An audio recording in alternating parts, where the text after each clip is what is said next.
ஒரு லீடருக்கு என்னென்னலாம் குவாலிட்டிஸ் இருக்கணும், ஒரு லீடர் என்றவன் எப்படிப்பட்டவனா இருக்கணும், அவன் எதெல்லாம் செய்யறவனா இருக்கணும் அப்படின்றத தான் நம்ம இந்த கிளாஸ்ல பார்க்க போறோம். இதை தெரிஞ்சுக்கிட்டு நாளையில இருந்து நான் லீடரா மாற போறேன், நான் ஒரு இடத்த லீட் பண்ண போறேன், ஒரு தலைமை பண்புக்கு உரியவனா என்ன மாத்திக்க போறேன் அப்படின்றத நாம முடிவு பண்ணணும். ஓகேவா? ஒரு லீடர் தான் எதெல்லாம் மத்தவங்க கிட்ட எதிர்பார்க்கிறானோ அதையெல்லாம் தான் செய்யறவனா இருக்கணும். இப்ப உங்களெல்லாம் பார்த்துட்டு ஒழுக்கமா இரு, அப்படி இரு, இப்படி இரு அப்படின்னு சொன்னா மட்டும் போதாது. அந்த லீடர் ஒழுக்கமாவும் அவன் உங்களை என்னெல்லாம் குவாலிட்டியோட வழி நடத்தணும்னு நினைக்கிறானோ அந்த குவாலிட்டியோடவும் அவன் இருக்கணும். அதுதான் ரொம்ப ரொம்ப முக்கியமான விஷயம். அவங்க ஸ்கூல்ல டீச்சர்ஸ் எல்லாம் இருக்காங்களா? இருக்காங்களா? அவங்க என்ன அவங்கள பல பேர் என்ன சொல்லுவாங்க, இன் பண்ணிட்டு வா, ஓகேவா, இன் பண்ணிட்டு வா, அப்படி வா, ஐடி கார்டு போட்டுட்டு வா, அந்த மாதிரி இரு, இந்த மாதிரி இரு அப்படின்னு சொல்றாங்களா இல்லையா? அப்ப நீங்க நல்லா வாட்ச் பண்ணீங்கன்னா தெரியும், அப்படி உங்களை வழி நடத்துற அந்த டீச்சர்ஸ் எல்லாருமே ப்ராப்பரா இன் பண்ணி இருப்பாங்க, ப்ராப்பரா ஐடி கார்டு போட்டு இருப்பாங்க. யாரு உங்களை ஒண்ணுத்த செய்டா அப்படின்னு சொல்றாங்களோ அதை யாரு ஃபாலோ பண்றாங்களோ அவங்களாலதான் சொல்ல முடியும். இப்ப யாரோ ஒரு வாதியார் தான் வந்து இன்னே பண்ணல, தான் வந்து ஐடி கார்டே போடல, ஆனா உங்களை பார்த்து இன் பண்ணு, இன் பண்ணு, இன் பண்ணு அப்படின்னு சொன்னா நீங்க என்ன நினைப்பீங்க? இவரே இன் பண்ணல, நம்மள இன் பண்ண சொல்றாரு அப்படின்னு சொல்லிட்டு மறுநாளும் நீ இன் பண்ணாம தான் போவ. சரி, ஒரு உதாரணத்துக்கு ஒரு ஆசிரியர் வந்து இல்ல யாரோ ஒருத்தர் வந்து உங்களை பார்த்து லேட்டா வராத, லேட்டா வராத அப்படின்னு சொல்றாரு, ஆனா அவர் தினமும் 10 நிமிஷம் லேட்டா வராருன்னு வச்சுக்க, அப்ப உங்களுக்கு எப்படி தோணும்?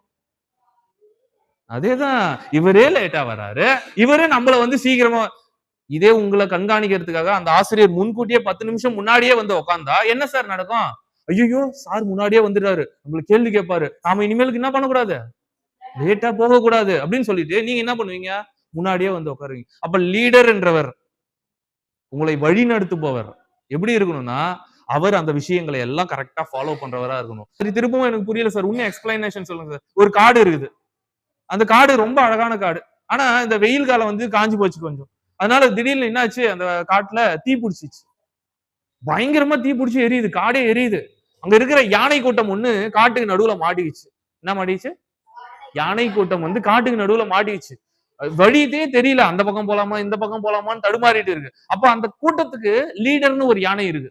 அந்த யானை என்ன பண்ணுது, அங்க வந்து நின்னுட்டு அந்த பக்கம் போனா தப்பிச்சிடலாம், எல்லாரும் அங்க போங்க, அந்த வழியில போங்க, அந்த வழியில போங்க அப்படின்னு சொல்லிட்டு அந்த லீடர் யானை சொல்லுது.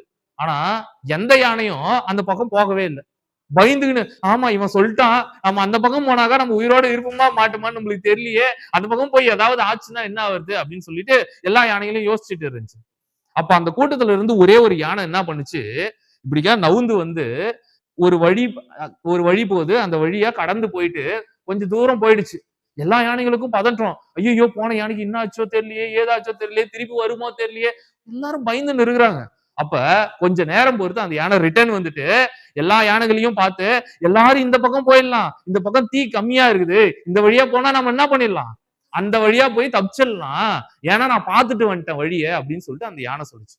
இப்ப நீங்க சொல்லுங்க, பின்னாடி இருந்துகிட்டு போன்னு சொன்ன யானை லீடரா, இல்ல முன்னாடி போய் இடத்த பார்த்துட்டு தப்பிக்கலான்ற ஐடியாவோட வந்து வாங்க எல்லாரும் கூப்பிட்ட அந்த யானை லீடரா? பின்னாடி ஒளிஞ்சுக்கின்னு இருந்துன்னு குச்சி எடுத்துன்னு அப்படின்றவன் மேய்க்கிறவன் லீடர் இல்ல. அப்ப ஒரு தலைவன் என்பவன் உங்களை மேய்ப்பவனா இருக்கக்கூடாது, உங்களை வழி நடத்தவனா இருக்கணும். அதுதான் சொல்றது முன்மாதிரியாக இருத்தல். அது முன்மாதிரியாக இருத்தல். காந்திஜி, உதாரணத்துக்கு காந்திஜி சொல்றாங்க. உங்களுக்கு எல்லாருக்கும் மகாத்மா காந்தி தெரியும் இல்லையா? ரைட். எங்க இருக்கிறாரு? நம்ம ரூபா நோட்ல இருக்கிறாரு சார், அப்படிதானே? நம்ம ரூபா நோட்ல இருக்கிறவர் தானே? அப்படி இல்ல, மகாத்மா காந்தி என்ன பண்ணாரு, ஒரு ஆசிரமத்துல இருக்கும்போது அவர்கிட்ட ஒரு லேடி தன்னுடைய குழந்தைய கூட்டிட்டு வந்தாங்க. என் பையன் நிறைய சுகர் சாப்பிடுறான், சாக்லேட் எக்கச்சக்கமா சாப்பிடுறான், அவனை சாக்லேட் சுகர் சாப்பிடாம தடுக்கணும், ஏதாவது அறிவுரை சொல்லுங்க காந்திஜி அப்படின்னு சொல்லிட்டு சொல்றாரு. காந்திஜி உடனே சொன்னாரு, சரிம்மா உன் பையனை ஒரு வாரம் கழிச்சு கூட்டிட்டு வா அப்படின்னு சொல்லிட்டு. இவங்களுக்கு ஒண்ணும் புரியல, இப்பவே சொல்லி அனுப்பலாமே, ஏன் ஒரு வாரம் கழிச்சு கூட்டிட்டு வர சொல்றாருன்னு சொல்லிட்டு சரின்னு சொல்லிட்டு ஒரு வாரம் கழிச்சு கூட்டிட்டு வந்தாங்க. வந்து, ஐயா இப்பயாவது ஏதாவது அறிவுரை சொல்லுங்க, அம்மா ஒரு 2 நாள் பொறுத்து திருப்பி கூப்பிட்டு வரையாமா, அது இன்னும் 2 நாள் பொறுத்து கூட்டிட்டு வரணுமா, என்னடா இது அப்படின்னு சொல்லிட்டு சரி பரவாயில்லன்னு சொல்லிட்டு இன்னும் 2 நாள் பொறுத்து கூப்பிட்டு வராங்க. இப்ப காந்திஜி அந்த பையனை பார்த்து, தம்பி சுகர் சாப்பிட்டா உடம்புக்கு கெடுதல், சுகர் சாப்பிட்டா இந்தந்த வியாதிகள்லாம் வரும், இதெல்லாம் செய்யக்கூடாது, சுகர் உடலுக்கு கேடானது அப்படின்னு சொல்லிட்டு சொல்றாரு. இத கேட்டுட்டு அந்த பையனும் சரிங்க நான் இனிமேலுக்கு ஒழுக்கமா இருக்கேங்க அப்படின்னு சொல்லிட்டு போறான். இந்த அட்வைஸ 2 வாரத்துக்கு முன்னாடியே சொல்லியிருக்கலாம்ல அப்படின்னு சொல்லிட்டு அவங்க அம்மா கேக்குறாங்க. இதுக்காக என்னை 3 தடவ அலைய விட்டு நீங்க முதல்லயே சொல்லியிருந்தா இதெல்லாம் தெரிஞ்சிருக்கும்ல அப்படின்னு சொன்னாங்க. அதுக்கு காந்திஜி சொன்னாராம், அம்மா 1 வாரத்துக்கு முன்னாடி வரைக்கும் நானே சுகர் சாப்பிட்டுன்னு இருந்தேன், நானே சாக்லேட் சாப்பிட்டுன்னு இருந்தேன். அந்த நேரத்துல நீங்க கூட்டிட்டு வந்தீங்க, நான் சாப்பிட்டுன்னு இருக்கும்போது நீ சாப்பிடாதா அப்படின்னு சொல்ற உரிமை எனக்கு கிடையாது. ஆனா இந்த 1 வாரத்துல நான் என்னைய கண்ட்ரோல் பண்ணிக்கினேன் சாப்பிடாம. கடைசி 2 நாளா நான் சுகர் சாப்பிடறதே நிறுத்திட்டேன். ஆனா இப்ப எனக்கு அந்த உரிமை இருக்குது. இன்னையில இருந்து நான் சொல்லுவேன் யார் வந்தாலும் சுகர் சாப்பிட்டா உடம்புக்கு கெடுதல், இனிப்பு அதிகம் சாப்பிடாத அப்படின்னு சொல்லிட்டு நான் சொல்லுவேன் அப்படின்னு சொல்லிட்டு காந்திஜி சொன்னாராம். நல்லா புரிஞ்சுக்கோங்க. யார் ஒருத்தருக்கு அட்வைஸ் பண்ற தகுதி இருக்குதுன்னா, யார் ஒருத்தன் அதை செய்யறானோ அவனுக்கு மட்டும்தான் அந்த தகுதி. புரியுதா? யார் ஒருவர் தான் ஒழுக்கமாக இருக்கிறார்களோ அவர்களுக்கு மட்டும்தான் நீ ஒழுக்கமா இருறான்னு சொல்ற எல்லா எபிலிட்டியும் இருக்குது. அது இல்லாதவனுக்கு அந்த வழி கிடையாது.